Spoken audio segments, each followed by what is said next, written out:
I am not what I ought to be, not what I want to be, not what I'm going to be, but I am thankful that I am better than I used to be. So this was a quote from the great basketball coach John Wooden that came up for me as I was reflecting back on my interview with today's guest, Angel Elderkin. Why this quote? Well, I think that self-awareness is often harder, at least for me, self-awareness is often harder than blindness. When I self-reflect, whether it's at the end of the day or just even after a challenging moment where I was reactive, if I'm totally vulnerable, I can beat myself up pretty bad. Like my internal narrative can spiral into, you're a fraud, you're a bad dad, you're a bad husband, you are so far off the person that you want to be. Like that's where my narrative can go. But my conversation with Angel, it didn't leave me beating myself up. It left me inspired and hopeful for so many reasons, but the biggest being that she is an incredible example of personal growth. Like I immediately finished this interview and was more excited and committed to my own growth, to living according to my own values. I was more excited than ever. And so I remember that quote from Wood and I printed it off and I actually have posted it on my board in front of me as a daily reminder to be compassionate with my current self and committed to my best self as I move forward on this journey of life. As John Wooden says, right, I'm not what I ought to be. I'm not what I want to be. I'm not what I'm going to be, but I'm thankful for that I'm better than I used to be. And Angel is a great example of this. And I know you're going to absolutely love her. Angel is a proven leader in coaching and leadership development. She's an ICF associate, certified coach, and the founder of Elderkin Leadership Group. She brings a wealth of experience, though, from sports. She had a remarkable career, a 24-year career as a Division I women's basketball coach. Stops at programs like Tennessee, Virginia, LSU, and most recently, she was a head coach at App State. Now, Angel partners with coaches, athletes, and leaders across various fields. She's focusing on strengthening organizational culture, clarity, and confidence from the inside out. She's been a longtime friend since I started coaching her back in 2020. I got to do some work with her team over the years, and I gave her some encouragement to go out and try coaching coaches after she made the very difficult decision to retire a couple of years back. Now, I think you can tell I'm deeply proud of who she is and who she is becoming. And I know you're going to absolutely love Angel. She has so much to offer us in today's episode. So please welcome me in joining Angel Elderkin to the Coaching Culture Podcast.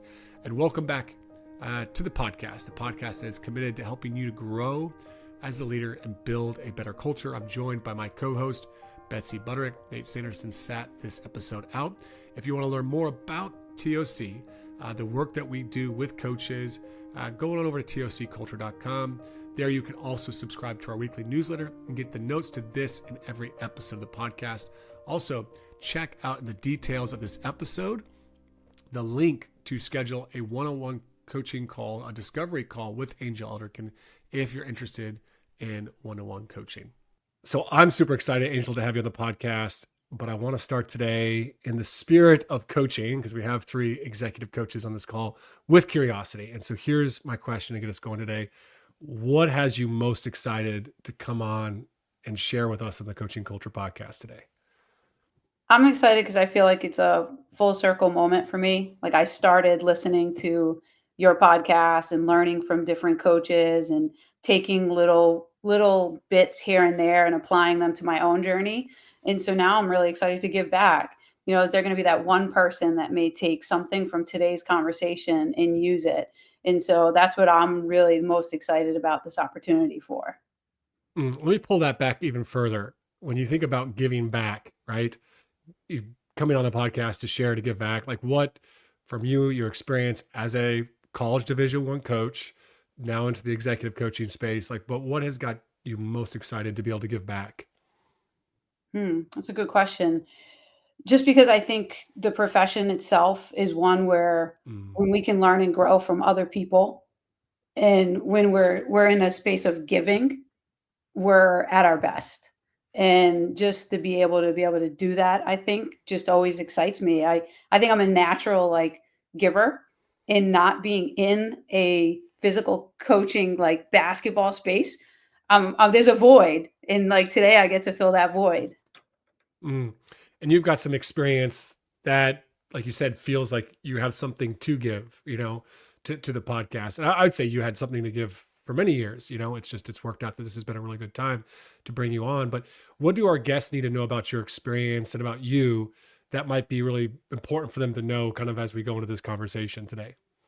Yeah, I'll try to sum it up into a few words, soundbite, if you will. But Hmm. I started my journey as a Division III college athlete and kind of really worked my way up to Division I.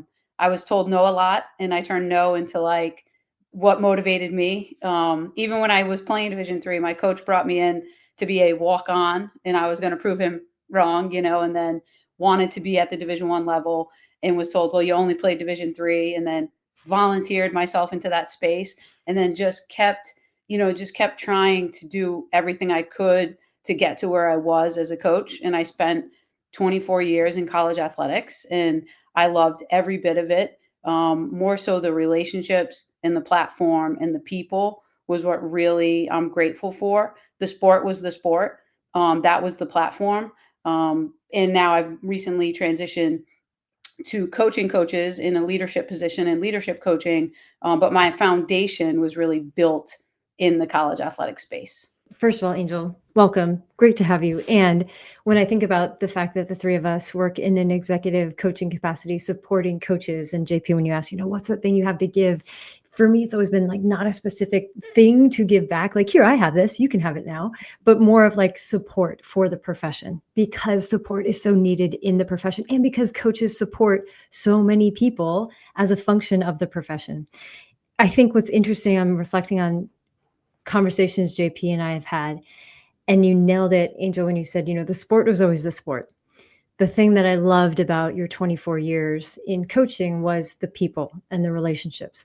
And I find this commonality of those of us that have stepped outside of actively coaching the X's and O's of our sport to support coaches who are doing that. That seems to be a very common thread is the relationships, the people. I want to take care of the people. I want to support the people who are doing the work to provide this opportunity called sport. Question for you here, Angel, is this, when you were back as a college coach, you talked about the relationships, like that was such a foundational part for you. When you were focusing on those relationships, building those relationships, and you were at your best, like really at the end of the day, when you were at your best, when you were most proud of who you were as a coach, what did that look like for you? Hmm.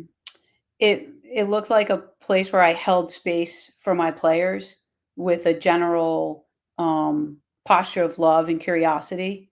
I think anytime when I was in a relationship where I was coming from wanting them to be something that they weren't yet and impatient and maybe imposing myself into the conversation, that wasn't a good look for me. But when I sat there and I held space and I have a vivid memory of that. I was just at one of my former players' wedding, and that was the memory that everybody that walked up to me, they just said, "You were coach. You were more than a coach." Like they didn't talk about the game at all. And that was where I was like, but what I did best for that player was just hold space when she needed me to hold space for her. And so that to me was coaching. What were some ways that you were holding space and investing in those relationships? If I was to kind of come in with a camera and just observe Angel at her best, what was she kind of doing in those moments? I think coming away from my desk, when a player would come in for a one-on-one meeting, maybe just moving the desk, the interference, and really leaning in and listening to them. And oftentimes, maybe validating their feelings, at first, and then trying to get them to a place that they felt better when they left. And whatever that was. And maybe it wasn't even me giving them anything other than just the space to get out the emotion or get out the feeling and giving them that safe, warm, motherly kind of love when they're away from home. I really truly feel like that was one of my greatest superpowers as a coach.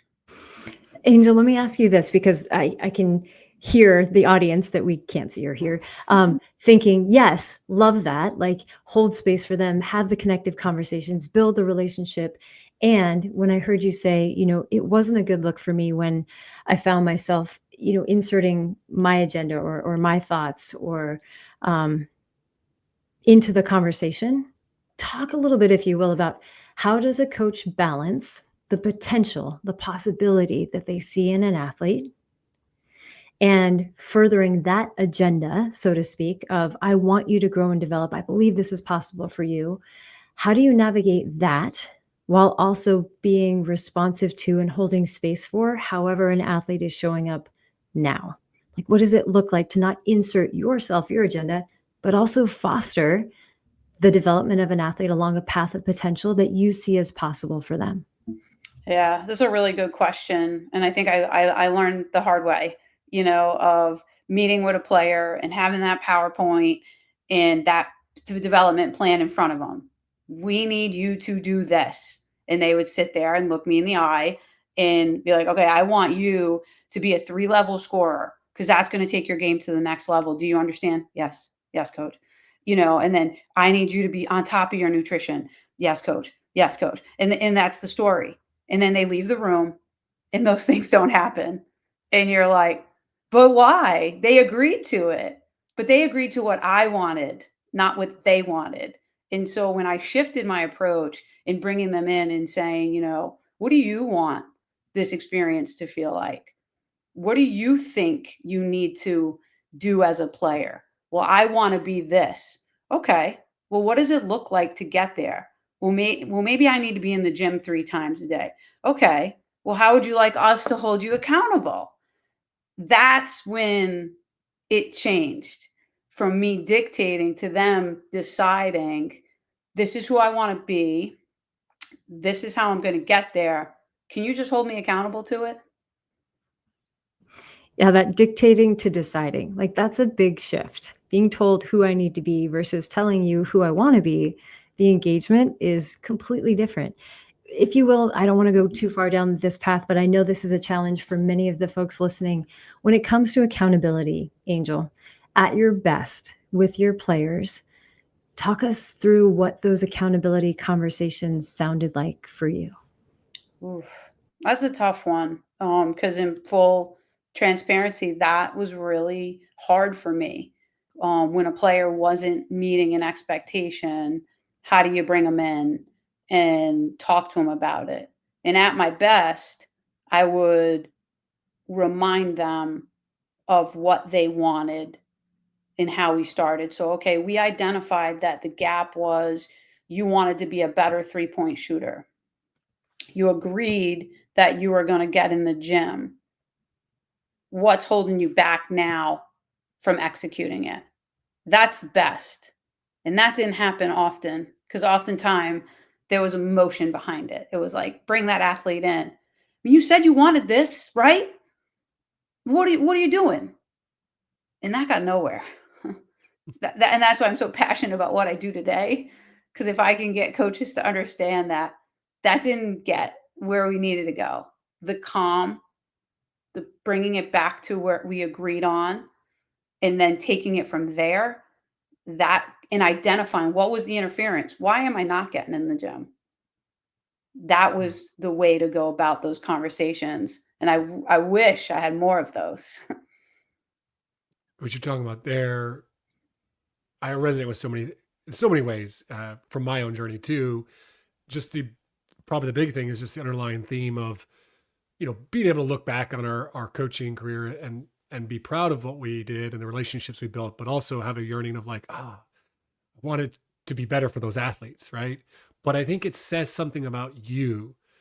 And I know some of the players that you're going to their weddings and stuff, and they weren't all the relationships that you was all sunshine and rainbows with. Like some of these players that you are still talking with today are the ones that we were talking about years ago, me and you, as we're like, oh my gosh, will this girl ever get together? You had so much care for your players.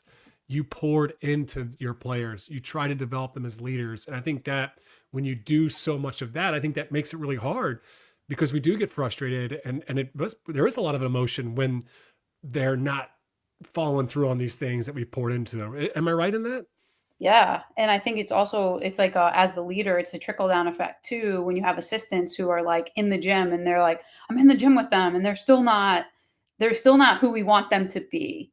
And if we could just have a little bit more patience and compassion towards that. I'll never forget one of the players, one of my assistants being super emotional. We're all emotional. And she came to the bench and kind of sat down and said, I'm not trying to miss, guys. Like, I want to make the shot just as bad as you guys want me to. But our reaction just wasn't helping. And that was such a teaching moment. And I do think, getting back to what you're saying, JP, is like, as coaches, if we would just really open our ears and listen to what our players are saying, they can teach us so much. And I have just so many of those moments that I'm so grateful for. When you look back at some of the things that you did to pour into your players, give us a top three, like three things that you did, because you were so intentional about building culture. Every offseason, you'd step back and we would be doing the work and you'd put together things. You would, especially in the college setup, you're able to pour really into your players a lot in the off season, and you did book studies and things like that. But as you look back on it, like, is there like three things you're like, man, those were the things, if I just was consistent with those three things moving forward, those would be the things I'd recommend to coaches. Yeah. Number one, I think I was very reflective after every season, whether it was technically, tactically, and culturally. And so that feedback and reflection would kind of fuel the next season. And I really enjoyed that process. And then I enjoyed the process of creating a plan to then communicate to the team, here's where we need to grow, here's what we're going to do, and then execute it. And I'll never forget one thing I did was I made our team sit and watch another team cut down nets. And they hated me for it. We got in the locker room. Ouchie. I thought there was going to be a fight. They were so mad at me.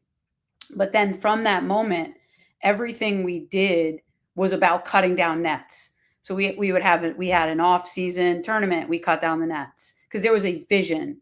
And so getting back to the original question, JP, is I think I painted the vision. I told the story and created the narrative of where we wanted to go.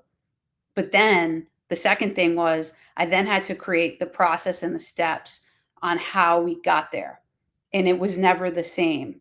And that was the beauty of it. Every team required something different. And so I would put those steps together for that team to have that vision behind what it was. And then throughout the season, I would tell stories about the journey. So my players, and I don't have it with me, I wish I did, generally would see me walking around with a notebook. They would buy me one for Christmas because they knew I would just be writing notes and writing notes and writing notes. And then we'd get into the locker room before a game and I'd pull a story about how we were riding the bike and we were trying to do the bike test and so quit in the middle and then her teammate picked her up. And this was what it was about. And so I used their own stories to then motivate them and remind them of what we were doing. So I don't know if I answered your question, but I think those were some of the things that made my time as a head coach special and unique and the players enjoyed. So, you're in this Division I setting. It's a really difficult context, for coaches. You're seeing coaches leaving the profession, the coaches like the Tony Bennett's at Virginia, the Chris Peterson, football coach there. Villanova's coach Jay Wright left. There's a lot of coaches on the men and women's side and basketball and the football side that are just like, oh, this is too much. At the end of the day, like I know you in the journey and I've walked with you on that. So I know, like most college coaches, it was tough for you. When you look at the most challenging parts of the job for you, what were the hardest parts for you? Like, what was the most challenging aspect of being a head coach of a program like that? Getting wrapped up in the external validation that came with winning and the silence that came with losing. And just not having the strongest inner scorecard to know what I was doing was enough, but being validated because everybody else was validated by it. And also even when the wins were there was still a percentage of that locker room that wasn't happy. And that percentage always came home with me that night. And so there was never the true joy of like, okay, well, got the external validation. Oh, but wait, I've got so and so back in my office mad about playing time. I got this going on. I got that going on.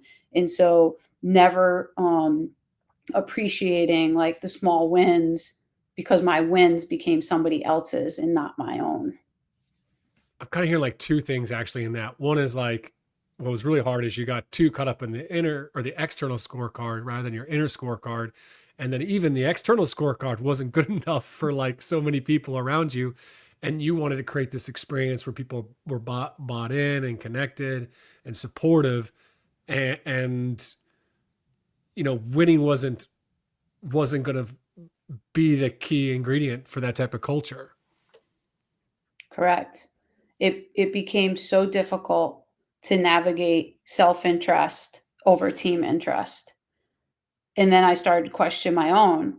Like, was it my own self-interest too of wanting to win versus team interest, but trying to meet 14 or 15 players plus 5 staff members, 6 members on their each individual journey and get that collective buy-in became just almost exhausting because I probably realized like I couldn't please everybody. It's like going back to like Betsy's joke, like as a high performer, I wanted to be pizza.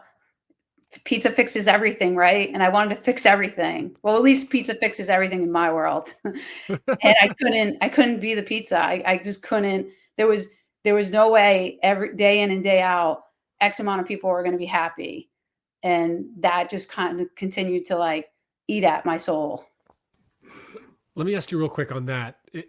You're talking about the external people, they're not happy, not everybody's content with you. And then you talked about the inner scorecard.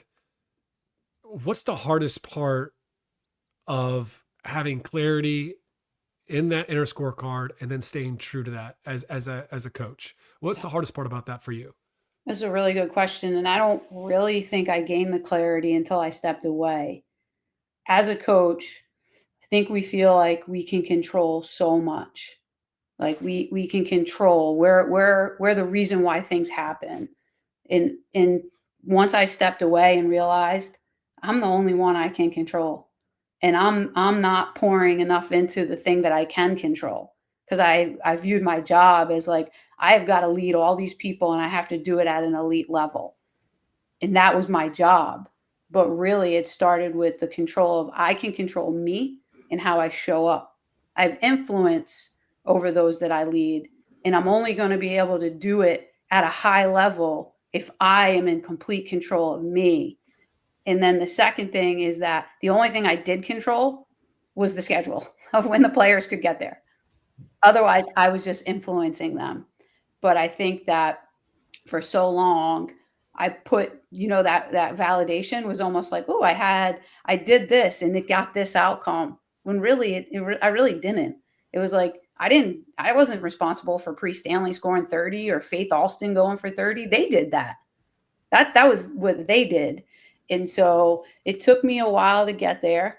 And I think the inner work that you guys know that we go on to become an executive coach was really, that was the hard stuff. That was the hard stuff. Angel, you're speaking to something that is such a big challenge, a very real, constant challenge for coaches of all sports. Can I ask, what were some of the items on that internal scorecard for you? That I had when I was coaching or now? Yeah, no, for like when you were coaching, for those that are listening that are coaches, separate from the external validation, separate from, okay, we did this thing, but I've got people who are unhappy. I'm trying to give them pizza. Some people are gluten free. This is terrible. Like, what was on your internal scorecard personally as a coach that you found helpful for navigating that space? Yeah, I wanted to, like, first and foremost, I wanted to show up and be a version of me that was clear and calm, not reactive. I feel Can as you say though that louder and on repeat for some coaches that may need to hear it? I wanted to be clear and calm and not reactive, because I knew when I was reacting, I was not the version of myself that I am proud of and that what the team needed. I wanted to make sure that I gave the best effort that I had in that moment, and that I challenge players from a place of love and not making it personal. I think when we make things personal as coaches, we lose them. We also lose ourselves, because it's really not about us. And so I know JP knows, in my last year, I started like a flow journal. I started it with my players. And honestly, I think I benefited from the most, because it actually like allowed me before a game to see what kind of space I was in, set, parameters for myself. Me and JP worked on, like, when I was going to yell on the refs, go get a drink of water. My team would start handing me water during the game. But then So well hydrated. you know what the beauty of that was?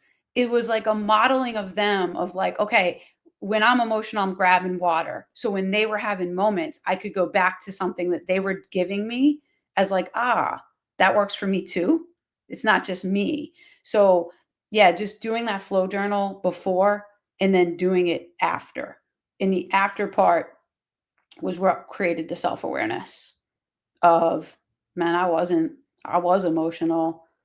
How clear was I today, and how come I wasn't? It's so powerful, kind of your story and your honest reflections, and just like you keep coming back to this word awareness.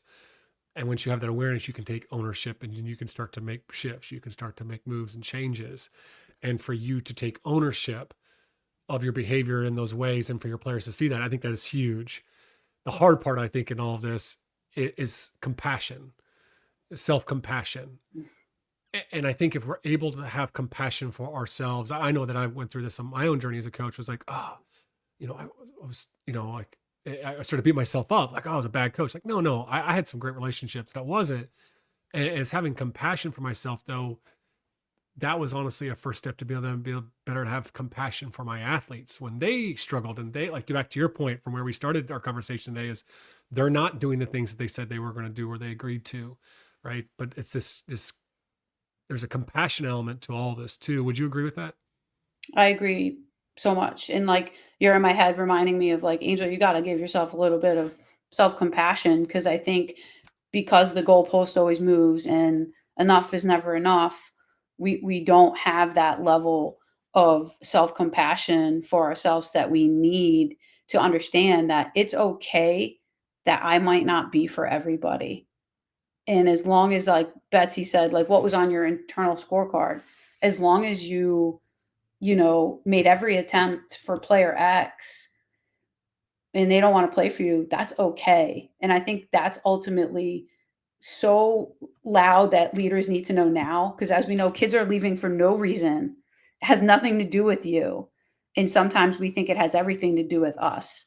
And if we would just be a little bit more in tune with what we're doing and be compassionate towards ourselves, I think we can let some of that stuff go. Mm. I'm going to throw out a little bit of an idea here, and just bear with me, and then you can kind of comment on it, because what I hear is, like, so much around your internal scorecard comes down to relationships and showing up as your best self, right? When you talk about the external pulling you away from the internal, that distracting you, pulling you away in the middle of a season, for me, my observation of you, and for so many leaders out there, is not, well, I want wins because I like the fame. Like, I can drive around town and I'm this, look at me, I'm the winning coach, right? You want the wins to create the culture where people felt good. Like the my like, so often I think in transformational coaching, like, the external validation is that everybody loves us. And I mean, like, not everybody as in, like, the fans and all that, but, like, really our players, like we want that. And so what you're talking about there is difficult for you, was like, I value relationships, and yet not everybody's going to maybe value me or this relationship, or reciprocate. And that became really difficult. Am I right in this? Yeah. I mean, I 100%, I was just writing, you got me on this writing, and I was reflecting back to, like, what was so important about winning the championship. And I remember the moment crystal clear. Before the sound went, I walked to the bench and I looked at every single one of them and I said, "You're going to remember this for the rest of your life. Go celebrate with your teammates." And like, because it was about the teammates and about the experience and about getting players to believe that what we do matters. And I think what happens is when you give everything you got and you continue to fall short, you're like, man, but I'm doing everything, but not getting the reward. But that's what was messed up about myself. Like, what was the reward? Like, were you growing young woman? Yes. Were you growing great teammates? Yes. And why wasn't that enough? Mm. That's tricky though, because like as coaches, we are pursuing the exceptional, right? So it's enough, let's say, when a team that's never won before has their first season over 500. It's enough when a player who couldn't do this thing before now can do this new thing. But then as competitive individuals in pursuit of excellence, that challenge of enoughness is real, which is part of why I'm so grateful having the background that you have. You are now in a space professionally to support coaches in answering for themselves what is enough, how do I measure enoughness. All right, that's it for today's episode with Angel. We'll be back in the next episode with part 2 of our conversation with Angel. In the meantime, if you want to get in touch with Angel, there's 2 great ways to do that. One is to just schedule a discovery call. There will be a link in the details of this episode where you can schedule a free one-on-one coaching call to learn more about coaching and see if that's the right fit for you. Secondly, you could follow her on her Substack, and we'll put a link of that in the details of this episode. And thirdly, she is a very active member within TOC Coach, our online platform for coaches. So you can join TOC Coach today for free to be a part of the conversations within our community dashboard. And also, if you become a premium member, you don't just get access to our online courses and webinars with Angel and myself and some other great leaders like Nate, but you also get a free one-on-one coaching call, and Angel is providing those one-on-one coaching calls very often. So it's an opportunity to get that free coaching call with Angel as well. So please be sure to check out TOC Coach. You can just go on over to tocculture.com to learn more about that. Thanks for listening in to today's episode of the podcast. And if you have a chance, please just take 5 seconds to leave us a 5-star review and subscribe and share this podcast with some people that might find it valuable.